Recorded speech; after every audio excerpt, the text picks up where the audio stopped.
Hey everybody, welcome back to another Kevin's Creations here on Geektopia Island. I'm Kevin. I'm Cardwell. And we're back to showcase another deck from the New Frontier / Wonder, but this one we're more or less going to move into Wonder for a little bit because it is going to go to a Wonder like format. Yeah. So I'm going to have just like bits and pieces of Wonder decks thrown in here because, I don't know, currently like Wonder is like mostly New Frontiers decks with extra cards added in them. Yeah.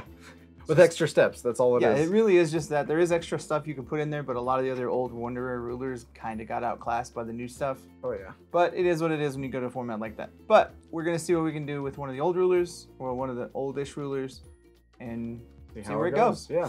But before we get into it, guys, remind you that we do have a Patreon. The link is down below. Go check it out. It just takes $1 to give us some love and support. We greatly appreciate it. And in our Patreon, you'll get access to our Discord, all of our fun stuff early, our access videos early, and all the other fun perks we have in it. Go ahead and remind you that we do also have a deck building app for Force of Will called FOW Grimoire. It is on Apple and Android, and our free version gives you 2 free decks. So just download it, give it a try, build 2 decks, and you can even share them with your friends with that as well. So with that, Kevin, let's do this. We're going over the deck called Gauntlets and Gear, and it is with our girl Celesta, the Treasure Hunter. So we're playing the treasure deck because it's super simple. It's just straightforward, honestly. Yeah, just grab things and go. But we're gonna use that, and we're playing it with a couple of cards from Wonder, and it seems pretty strong, honestly. So Celesta is she's the blue ruler from the Elden Dragon. Yeah, yeah. And she judgments for 2 blue and 1, and she has Exploration. For those that don't remember what that is, Exploration X. So you pay 0. You may look at the top X cards of your deck, where X is the number of lands you control, and get a treasure from them and remove it from the game. Sounds kind of wild why you would do that, but it works out for her. Yes. And then you pay, and you can do this only in your turn and only once per turn. Then you pay X, choose X cards from the removed area that were removed by Exploration ability you controlled. Put a copy of each of those cards on the chase. Play this ability only during your turn and only once per turn. Ridiculous. So literally, she gets free spell, like, not free spells, but colorless spells. So you get all those things removed from your explorations, and you get to just play them again. And you can do it multiple times on your turn. Like, you only do it one time on your turn, but it's going to be devastating. Over the course of the game, it's multiple times. Yeah.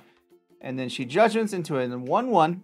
But this card gets +7/+7 for each treasure in your removed area that has been removed by an exploration ability. Oh, yeah. This card gains Eternal as long as there are 5 more treasures removed by an exploration ability. And then choose X cards where X is removed by exploration, and you can play those cards the same. She has the same ability on the back. But almost always in this deck, when you judgment with her, you're going to be winning. Like, that's your win turn, because you give her swiftness and you give her flying, and you just like, hey, cool, die. And she's plus 7 times 5, hopefully. You know, that's a lot right there. And yeah, her top ability is literally any number. So if you get more than 5, you can just be like, hey, cool, die, because you have more than 5. Yeah. But still, you only need 5 to make sure she can do it back and forth. So it's pretty good. And then all those spells that you can just literally pay whatever for and just destroy the whole board. Of course, our first Resonator is Kiki, the Celeste's partner. It's a 1 blue, 0/1. So prevent all non-combat damage that would be dealt to this card. Enter. Draw 2 cards. Put that card from your hand on top of the deck. And while this card is revealed from the deck by an exploration ability you control, you may play without paying its cost. And then, of course, as well, it is a split card. Kiki's Exploration is a quick cast. Shuffle this card in your deck, then explore 4, which is amazing. And it's only 1 blue, so in the turn, I'm going to explore 4. Yeah. Just do all that. Either way, this card's really good, because if you have cards in your hand that you don't want, some of the treasures, yeah, you just put them then you put them back on top, and then you use her ability. So it helps you set up your deck either way. Next up is the biggest, like, one of the big staples of Wonder, and if you're playing Wanderer, like, you need to know this dude is there. Yes. / if you're playing green, you play this guy. And he's Laurite, the Luminaries Astrologian. He is 1 green for a 1/2, and then quick cast. When this card enters the field, cancel target activate or automatic ability your opponent controls. Remove 3 spirit magics. We don't have any of that. But literally, you just know that this guy exists. He is there to stop stupid abilities, and that's what he's for. And he is actually necessary. So know that it's just a trouble you got to deal with. He's a boogeyman. He's always been a boogeyman ever since he's been printed. Yeah. Like New Frontiers now, in Wonder, it's just going to be terrible. Yeah, he's there. You got to know he's there. Exactly. Next one is Lunya. Master Guy is 1 blue, 4/4. Enter, you may search your deck for a treasure and reveal it, and then shuffle the rest of the deck and put the card on top of it. End of turn, if you play an exploration ability this turn, draw a card. Simple as that. So again, turn 1, you play this, you go get a card and put it on top, and then you explore, and you're like, hey, cool, neat. Thanks. I get free what I want. I get this, thanks. Next up is Guardian Dragon of the Kingdom. It is a green and 1 for a 3/3 with flying. This card gets +2/+2 for each Magic Stone you control, and then enter, put the top card of your Magic Stone deck in the field rested. So this does double duty. It's a beater for you, and it helps you get more stones, which allows you to dig deeper on exploration. Yeah. So it gives you a body in play that's a threat and gives you more access to treasures, which you want to get to as many treasures as possible. And you want to ramp, because if you have more stones, that's more the X ability. You can just be like, here's 3 spells, here's 4 spells. The next Resonator is Wise Dragon. It is 16/17, it costs 5 blue. But it has flying. You may pay a blue less card for each treasure in your removed area, so it could basically be free by exploration ability. Enter, return up to 2 non-Magic Stone, non-J-Ruler entities your opponent controls to the owner's hand. Draw a card, because why not? Why not just give them, for a free card, bounce 2 things, I draw a card, thanks. Yeah, it's super strong. The first spell we have is Mermaid's Thunder Parasol. It is 1 blue, quick cast. It is a treasure. Gross. This card does 400 damage for each card in your hand to target J Resonator. Shuffle this card into its owner's deck as it resolves. Yep. This card is insane. It's the only treasure that we have the most of because it literally is a board wipe, or like not a board wipe, but a board control. Yeah. Because you're like, cool, kill that dude, I get this back. Yep. And you always get it. Yeah, because through the exploration, it's always removed. So you're just like, kill that. Okay, kill that. All right, kill that. Yeah, it's so strong. Next one is Claw. The Dragonoid is 1 red chant treasure. Quick cast, J-Ruler gains Pierce and Swiftness until a turn. Draw a card. Then shuffle this card to its owner's deck as it resolves, but obviously you're just going to be drawing cards and winning this turn, pretty much like Kevin said. Yeah, the moment you flip her, that's when you want to use that to be like, hey, cool, I win the game. Yep. Celesta's Tremendous Treasure Trove. It is 1 blue, quick cast, draw a card, shuffle this deck in its owner's deck as it resolves.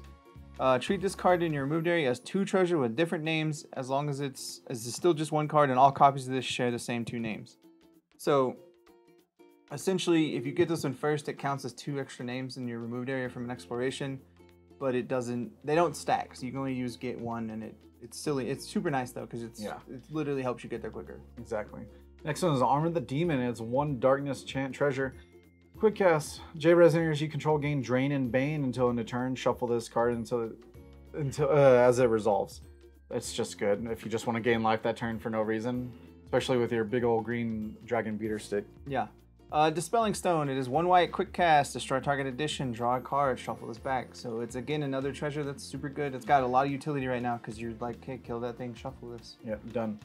Next one is Endless Purse. Is 1 blue, quick cast, and you have no maximum hand size until in the game. Draw a card. That's super good. Yeah, this deck's all about making sure it has hand to do things. That's why Thunder Parasol's so disgusting, because you're like, I have like 6 cards in hand, or 7, or 9, and as I can. Yeah, as you can tell, these treasures just draw cards all the time. I mean, that's what the deck does, is it draws until it wins. So. Crown of the Ancient King is 2 blue, quick cast, J Resonators you control gain barrier and prevent the next damage that will be dealt to this card. Until the end of turn, shuffle this into its deck as it resolves. So this is again to help you when you flip, so that way you can protect homegrown. The next one, of course, Jewel of the Panda King is 2 blue treasure. Quick cast, return target non-Magic Stone, non-J-Ruler entity to its owner's hand, draw a card, shuffle its deck. Shuffle in the deck as it resolves. This also control, just what'd you play, bounce it. I don't care. Oh, I draw a card too, thanks. Yeah, and the thing with this one is it can hit a non-land, like any non-Magic Stone permanent. So it's just like, cool, your addition can't kill. I'm just gonna bounce it. Just bounce it, I don't care, yeah. Next is Seal of Wind and Water. It is a blue and a green, quick cast, return target non-Magic Stone, non-J-Rule entity you control to its owner's hand, recover up to 2 Magic Stones you control. So this is essentially a free spell that bounces your dragon to give you more stones, or bounces a Lorite, or bounces Kiki to do more exploration. So it just helps you get more triggers of your stuff. Yeah.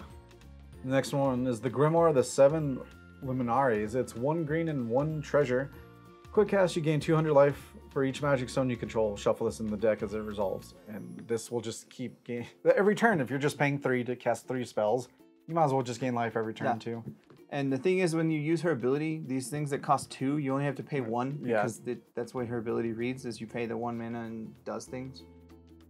Next is the stones. They're simple, super simple. Epic Stone of Treasure. It is add a blue Or produce 1 wheel of any attribute, spin this only to play treasures. Since we're playing treasure deck, you might as well have it so you can be like, hey, cool, if I need to cast this, I can. Yeah, if it gets stuck in your hand of anyway, then there you go. And then we're playing Magic Stone in the Deep Woods since we are playing Wonders, so we got dual stones again because, you know, they're like the best stones in this game. Why not? And then Water Magic Stones because there's no other stone that you need to have. Like, it's just, you're mostly playing a blue deck and you just have the green to help you play Lorite and the Seal of Wind and Stone. Yeah, that's about it. Simple as that.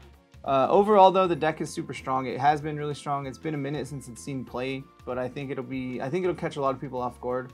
I'll let y'all know because we're going to a big Wanderer tournament this weekend in our locals, so it's gonna be kind of cool to see what it can do. Yeah, tournaments again, so it's gonna be pretty awesome.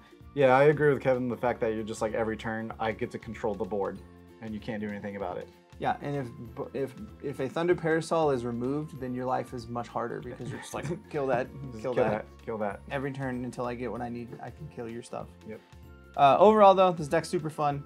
The deck list will be down below. Go check it out and leave us a like down below and let us know what you think about it, guys. And we'll see y'all again next time. Goodbye. Later. Make sure you hit that like button, guys, and subscribe to our channel. It would greatly appreciate it. Also, make sure you hit that bell to stay up to date on any of the notifications for our channel. And lastly, make sure you give us all the comments down below and we'll make sure we get them.